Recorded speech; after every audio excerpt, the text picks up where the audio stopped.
네, 여러분 반갑습니다. 방금 소개받은 조성실 목사입니다. 늦은 시간까지 이 자리에 함께 해주신 여러분 모두를 또 축복하고 또 감사의 마음을 전합니다. 이 시간 여러분과 함께 나눌 주제는요, AI의 등장과 또 OTT 크리스천을 3040 세대를 중심으로 이야기를 나누고자 합니다.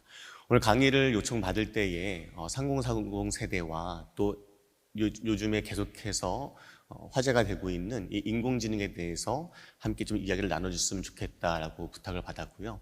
사실 이러한 배경과 또 주제들이 제가 한국계 트렌드에서 언급한 OTT 크리스천이라는 키워드와 맞닿아 있습니다. 그래서 오늘 짧은 시간이지만 함께 이 이야기를 나눠보도록 하겠습니다. 먼저 우리가 3040 세대의 변화에 대해서 이해를 할 때에 이 3040 세대가 가지고 있는 특성들, 또 어떠한 시대적인 배경에서 3040 세대가 화두가 되고 있는가를 이해해야 하는데, 두 가지 키워드를 뽑는다면 첫 번째는 초개인화, 그러니까 모든 것들이 맞춤형으로 이루어지는 특성이 한 가지가 있고요. 두 번째는 최근에 계속해서 화제가 되고 있는 인공지능, 또 AI에 대한 주목을 필요로 하고 있습니다.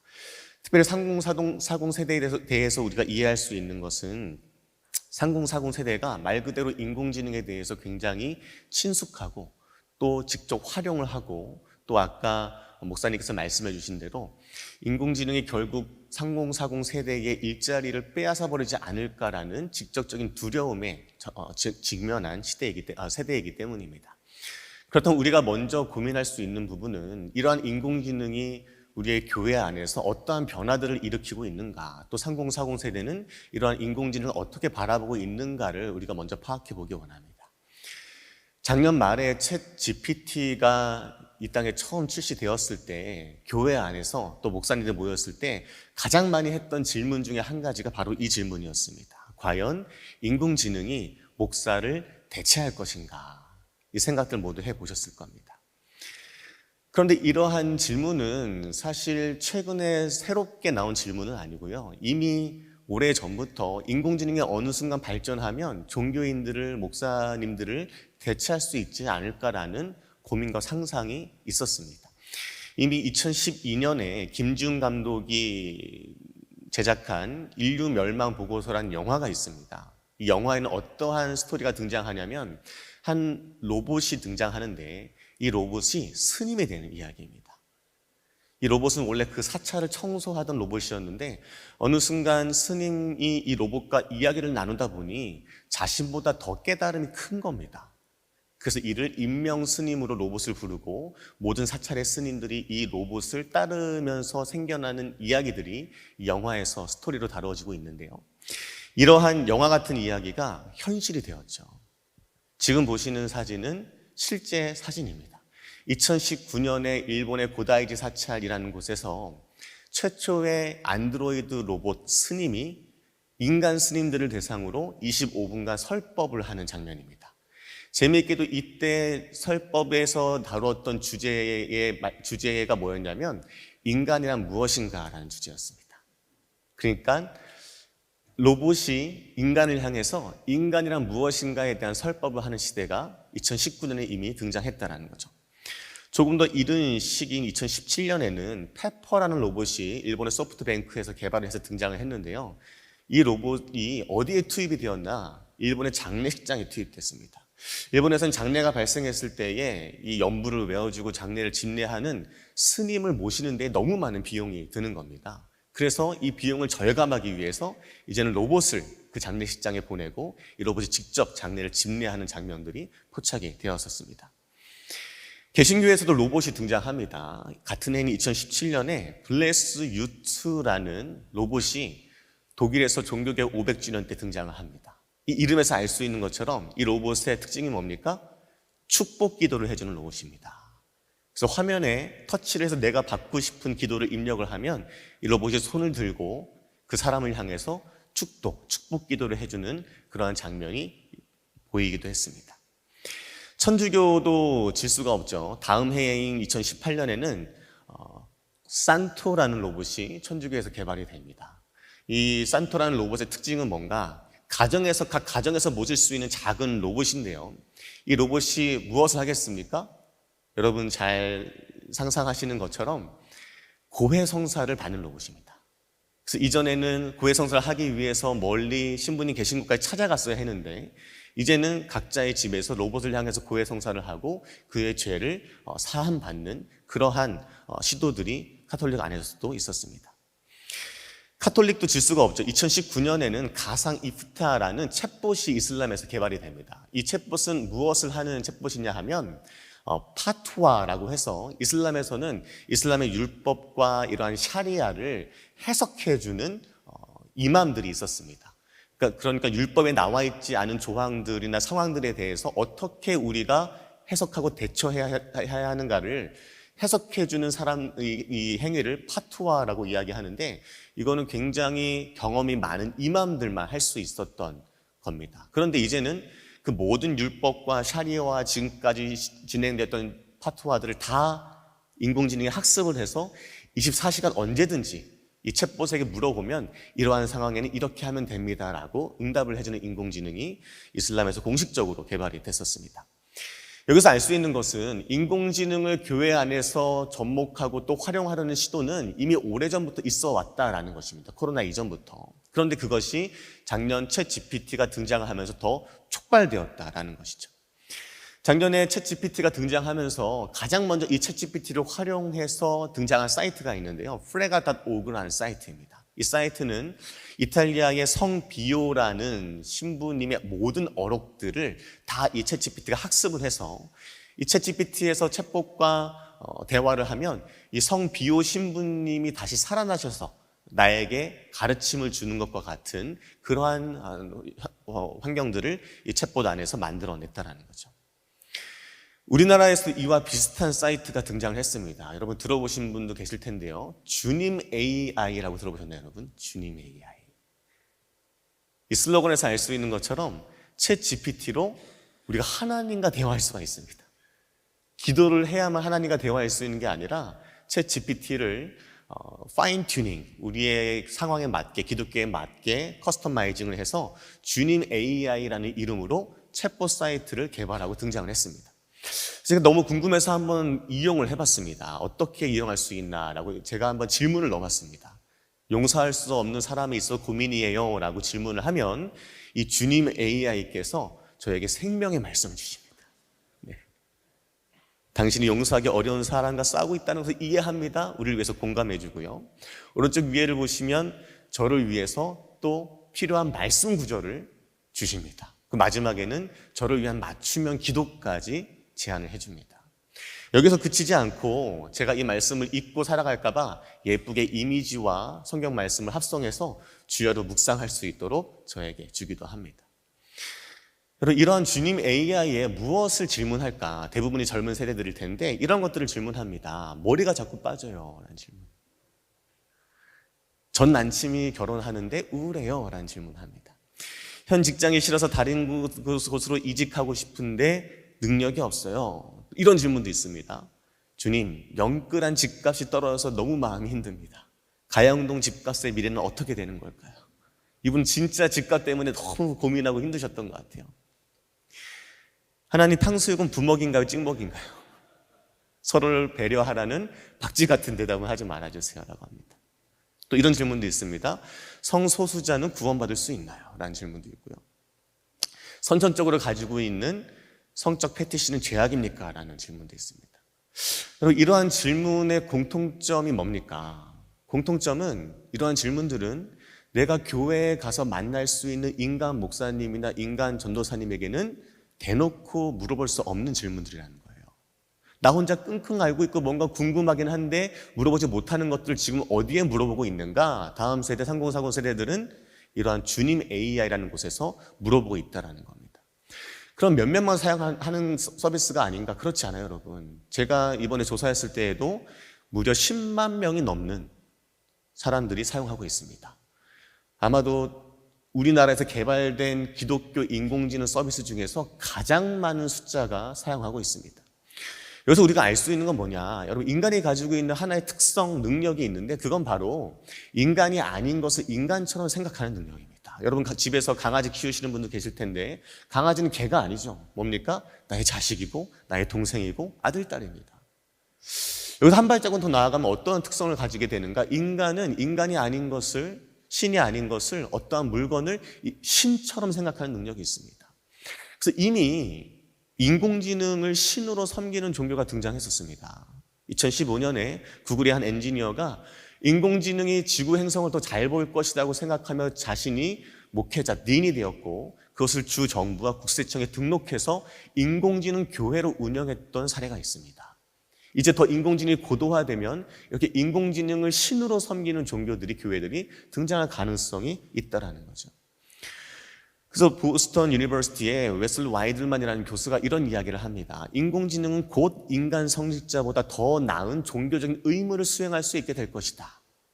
그의 말인데요. 중간에 보시면 이것은 사람들이 어디든 가지고 다닐 수 있는 개인적인 구루들, 나의 신앙의 멘토이든지 아니면 내가 신으로 볼 수 있는 어떤 존재들을 항상 자기의 품에 품고 살아가게 되는 것과 같다라고 이야기합니다. 여러분, 여기에 대해서 여러분은 어떻게 생각하십니까? 3040 세대가 스마트폰과 AI를 활용해서 자신에게 맞는 맞춤형 신앙 콘텐츠를 소비하며 살아갈 텐데, 그렇다면 과연 교회는 어떻게 3040 세대에게 다가가고 그들과 소통할 것인가에 대한 고민이 있어야 한다는 것이죠. 그래서 먼저 짚고 넘어갈 것은, 그래서 인공지능이 목사를 대체할 수 있다는 겁니까? 아닙니까? 이 질문을 한번 짚고 넘어갔으면 좋겠어요. 제 개인적인 견해를 물어보신다면 저는 아직까지 불가능하다라고 답변을 드립니다. 왜 그런가 하면 이러한 AI 종교 로봇이 가지고 있는 한계가 있기 때문입니다. 우리가 인공지능 시대에 어떻게 지혜롭게 인공지능을 활용하면 목회를 할 것인가에 대해 고민을 하신다면 이 인공지능 로봇이 가지고 있는 한계 역시도 우리가 파악할 수 있어야 된다는 거죠. 이것을 확인하기 위해서 한 사이트를 이용을 했는데요. 이 사이트는 Will Robots Take My Job 이라는 사이트입니다. 여기에서 모든 직업들을 입력하면 데이터베이스를 기반으로 해서 그 직업이 로봇에 대체될 확률이 몇 %인가를 알려주는 사이트입니다. 그래서 제가 클러지, 성직자라는 직업을 입력을 해봤습니다. 그랬더니 성직자가 로봇화될 확률은 겨우 0.1%로 나타나요. 다른 어떠한 직업들보다 가장 낮게 나타나는 퍼센테이지입니다. 그리고 20년 이내에 완전히 자동화될 확률도 11.3%에 불과하게 나타납니다. 그 이유가 뭐냐? 성직자의 역할이 이 데이터베이스에 따르면 너무나 고도의 문제 해결 능력을 필요로 하고 또 창의적인 사고도 필요하고 또 우리가 성도를 만날 때는 어떻게 합니까? 고도의 인간관계 능력이 필요하고 또 우리가 성례전이나 이러한 성찬들 진행할 때에 매우 섬세한 기술적인 수행들이 필요하기 때문에 당장은 로봇에 대체될 확률이 매우 낮다라고 평가를 한다는 거죠.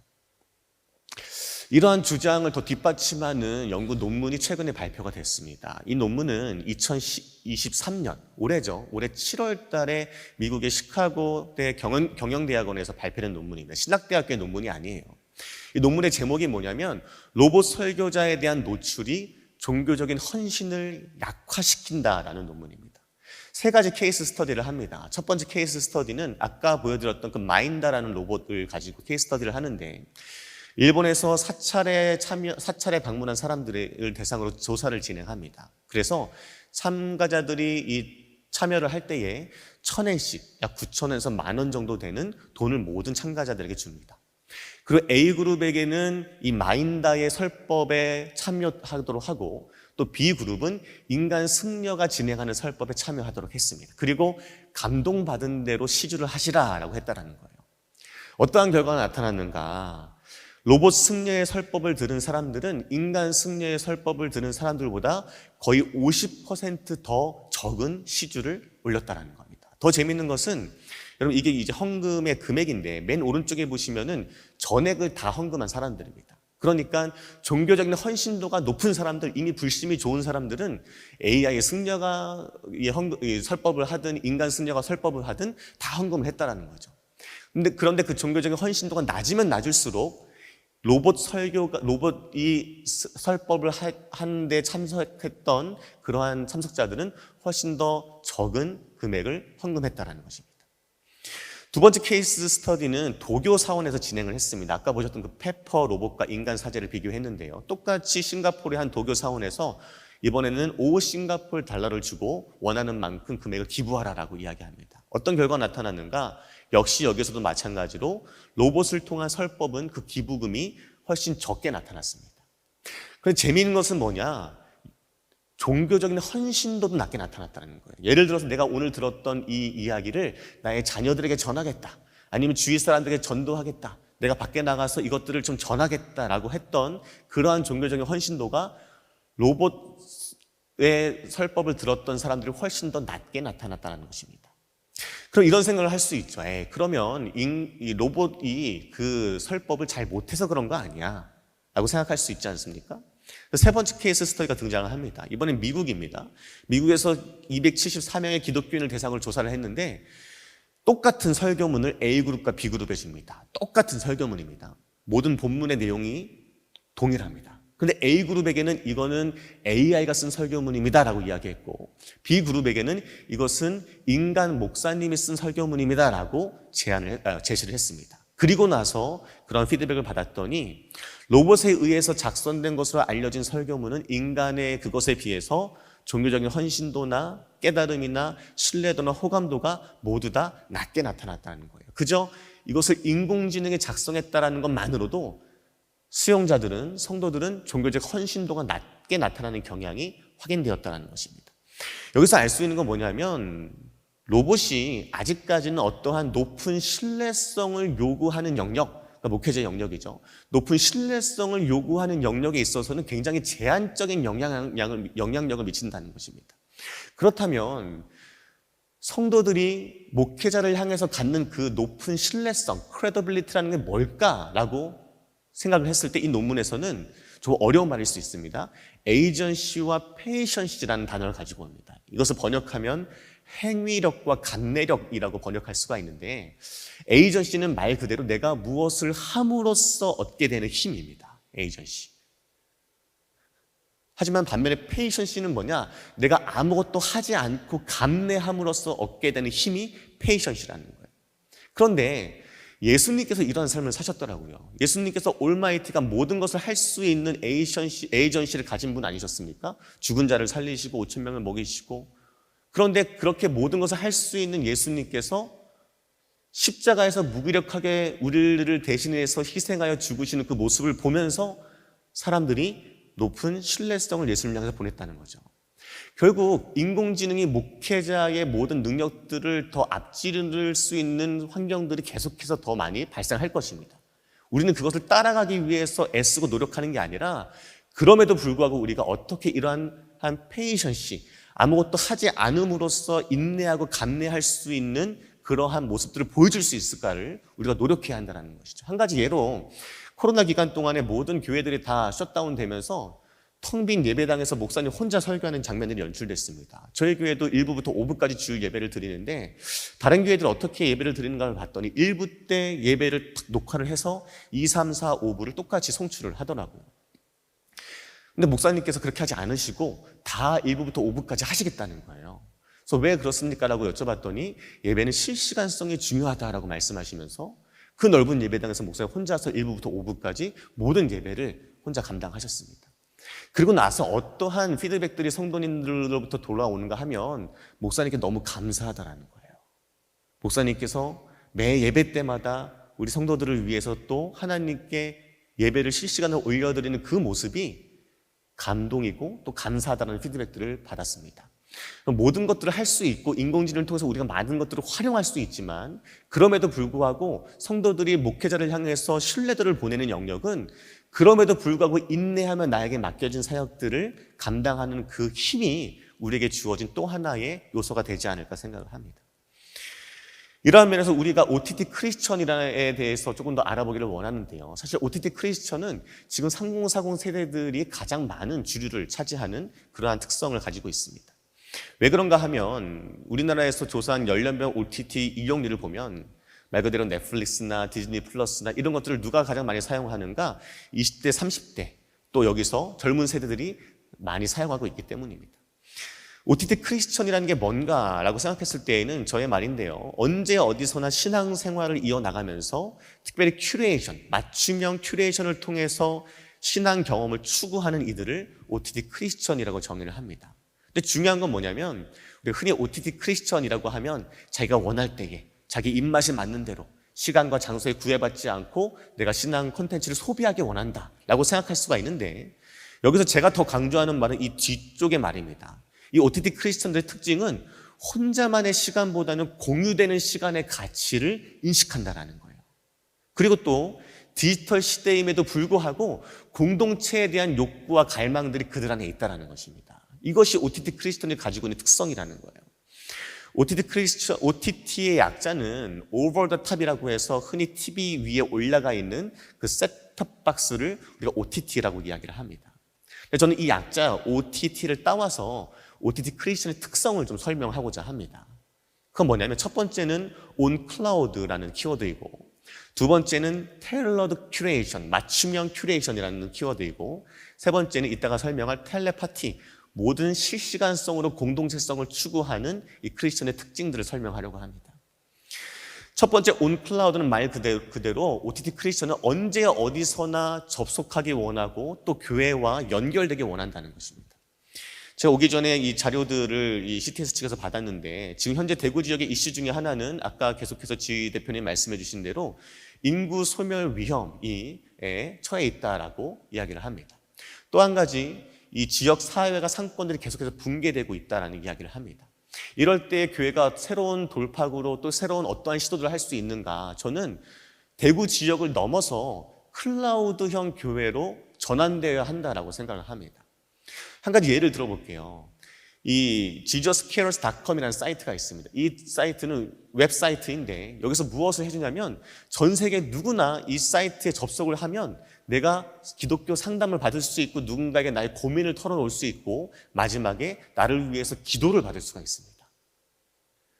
그리고 그를 위해서 마지막에 영접을 하겠느냐고 물어봐주는 시간까지 있습니다. 그래서 이러한 jesuscares.com이라는 이 사이트를 통해서 21년에는 19만 명이 예수님을 영접하였고, 작년에는 그보다 2배가 많은 53만 명이 이 사이트를 통해서 예수를 영접하였습니다. 왜 그런가? 내가 언제든지 24시간 내가 너무나 고민이 되고 아파하는 질문들이 있는데, 이것을 누군가는 나누고 싶고 접속되게 원하는 겁니다. 이러한 창구가 있기 때문에 우리가 이 영접할 수 있는 기회들을 얻을 수 있었다는 거죠. 저희 교회도 이번에 교회 홈페이지를 개편하면서 교회 오른쪽 위에다가 1:1 기도 버튼이라는 버튼을 만들었습니다. 이 버튼에서 무엇을 하냐면, 이 버튼에 들어가서 클릭을 딱 하면 기도 제목을 보낼 수 있게 돼 있어요. 그래서 모든 성도님들이 아니면 교회에 접속하신 분들이 간절히 기도 제목을 써서 딱 보내면 카톡하고 저에게 옵니다. 제가 그것을 받아서 간단하게 기도문을 작성해서 그분에게 다시 보내드려요. 몇 번 주고받으면서 이 교회에 대해서 더 호감을 갖게 되고, 또 기도에 대한 응답을 받으면서 이분들이 교회에 연결되는 경우들이 많이 있었다는 거예요. 저는 지금 제가 사역하는 교회에서 온라인 구역을 맡고 있습니다. 온라인 구역이라는 말 그대로 여러 가지 이유로 교회에 나오지 못하는 성도님들을 한 구역으로 묶어드립니다. 그래서 지금은 38개의 구역, 약 240명의 세대가 함께 모여서 공동체 신앙생활을 하고 있습니다. 이 온라인 구역의 특징은 말 그대로 온 클라우드, 어느 지역에 있든지 어디에서 무엇을 하든지 함께 구역으로 만나서 신앙생활을 할 수 있다는 유익이 있다는 거죠. 두 번째는 tailored curation입니다. 이 말은 맞춤형, 나만을 위한 큐레이션을 우리가 제안해 줄 수 있어야 한다는 것입니다. OTT 플랫폼 중에, 기독교 OTT 플랫폼 중에 퐁당이라는 플랫폼이 있는데, 여기서 굉장히 잘하는 것 중에 하나가 신앙 영역을 점검해 줍니다. 여러 가지 문항들을 통해서 신앙 영역을 점검해서 이것을 4개의 분류와 13개의 소분류로 분류를 합니다. 그래서 지금 나의 신앙 상태 가운데 필요한 영역이 무엇인가를 알고 거기에 맞는 콘텐츠를 제안해 준다는 거예요. 이렇게 우리가 교회에서 소그룹을 진행할 때에도 각 소그룹별로 맞는, 그들의 개인적인 상황에 맞는 그러한 소그룹 교재들을 제안해 줄 수 있어야 합니다. 이 온라인 구역의 특징은 지역 기반의 소그룹이 아니라는 겁니다. 지금 저희 교회도 지금까지는 모두 지역 기반으로 해왔습니다. 그런데 같은 지역에 살아도 전혀 다른 라이프 스타일을 살 수가 있거든요.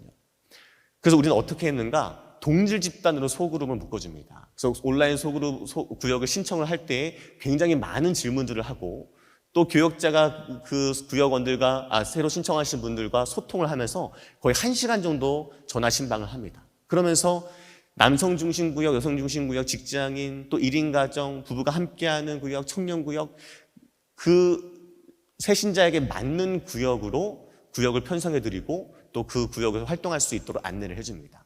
그리고 어떻게 하는가? 교회에서 전 교인들이 함께 진행하는 교제도 있지만 홈페이지에 그 구역에 맞춤형 소그룹을 활동할 수 있도록 예컨대 리딩 지저스나 아니면 라이트 나우 미디어나 퐁당이나 이러한 여러 가지 교재들 탑재하고 예컨대 입시를 앞둔 엄마들은 이번에 한 달 동안 이러한 교재를 한번 공부를 해보십시오라고 컨설팅을 하고 제안을 해준 역할들을 합니다. 마지막 세 번째는 텔레파티라는 키워드인데요. 이것은 함께하는 공동체라는 키워드입니다. 넷플릭스를 볼 때에 넷플릭스 파티라는 기능이 있습니다. 이게 뭐냐면 혼자 넷플릭스를 보지 않는다는 거예요. 이 넷플릭스 파티라는 기능을 설치하고 이 넷플릭스를 보면 내가 원하는 컨텐츠를 같이 보고 싶은 사람들 10명, 20명, 많으면 100명까지 동시에 이 영화를 함께 봅니다. 마치 영화관에서 함께 보는 것처럼 함께 이 넷플릭스를 시청을 합니다. 그러면서 옆에는 채팅창이 있어서 이 영화에 대한 의견들을 같이 주고받기도 한다는 거예요.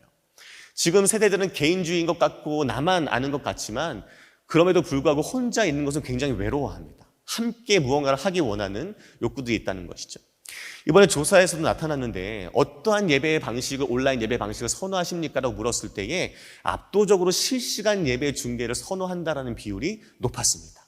예배가 녹화된 영상, 그러니까 녹화된 것을 다시 틀어주는 예배보다는 실시간으로 예배를 드리기 원한다는 것입니다. 그 이유를 물었을 때에 두 번째 그래프를 보시면 성도들이 동시에 예배를 드린다는 의미가 있다는 것을 굉장히 중요하게 생각했다는 것이죠. 반면에 녹화된 영상의 예배를 선호하는 이유는 내가 그저 원하는 시간에 드릴 수 있는 편의성에 초점이 맞춰져 있다는 것을 우리가 알 수 있습니다. 그래서 녹화 예배에서는 나타나는 키워드들이 이런 겁니다. 영적으로 약화되거나 단절감을 느끼거나 지루하다는 느끼는 문제들이 나타나는데 실시간 예배에서 나타나는 키워드들은 생동감, 만족감 등의 긍정적인 요소들이 주를 이루고 있다는 것입니다.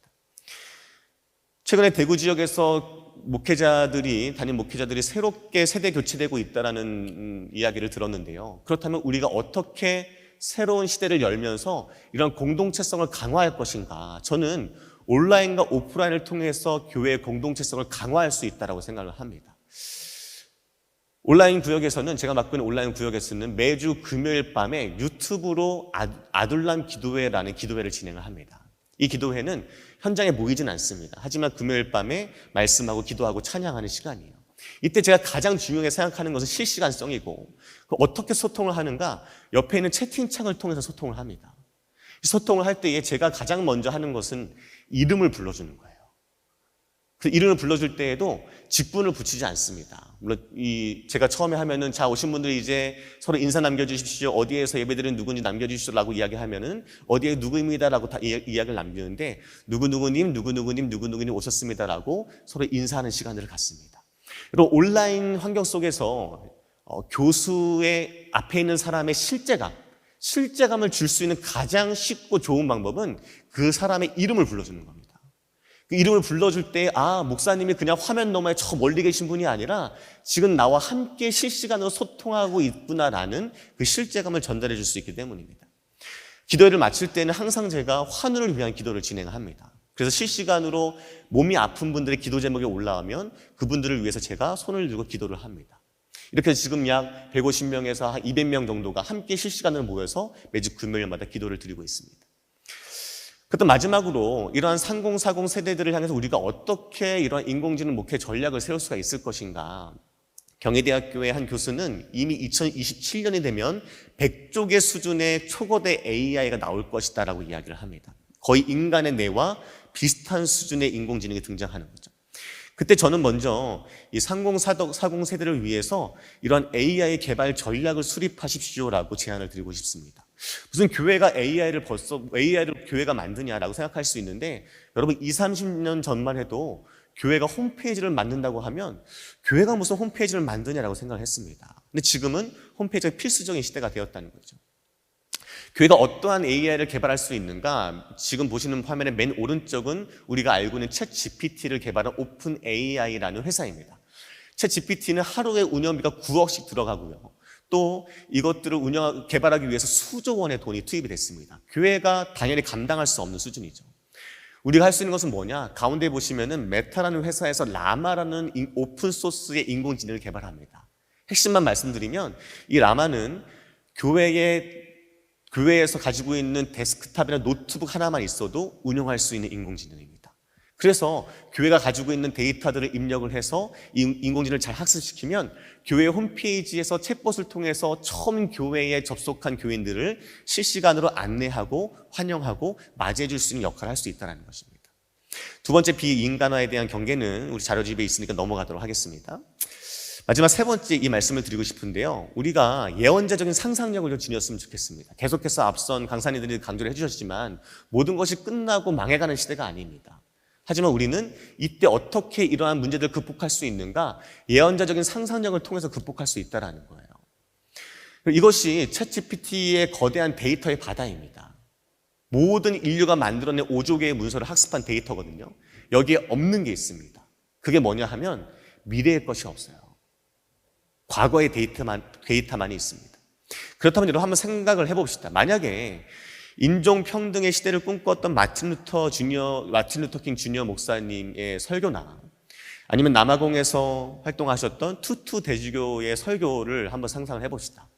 만약에 챗 GPT가 이러한 노예제 폐지 이전에 그 당시에 개발이 되었다면 과연 챗 GPT는 인종차별의 갈등과 부당함에 대해서 이야기할 수 있었을까? 설교할 수 있었을까?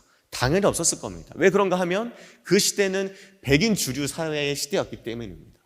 흑인이 차별받고 억압당하는 것은 당연한 것이었기 때문이라는 거죠. 하지만 세상은 그렇게 흘러가지 않았죠. 하나님께서 몇몇의 예언자들의 상상력을 통해서 새로운 변화들을 일으켜내고 또 세상을 새롭게 가꿔 나가셨다는 것입니다. 마지막 질문입니다. 그렇다면 이러한 시대 가운데 인간이란 무엇일까라는 고민이 우리 가운데 남습니다. 저는 이 말씀을 드리고 싶어요. 생성형 AI를 영어로 Generative AI라고 이야기합니다. 이 말은 무언가를 만들어낼 수 있다는 것입니다.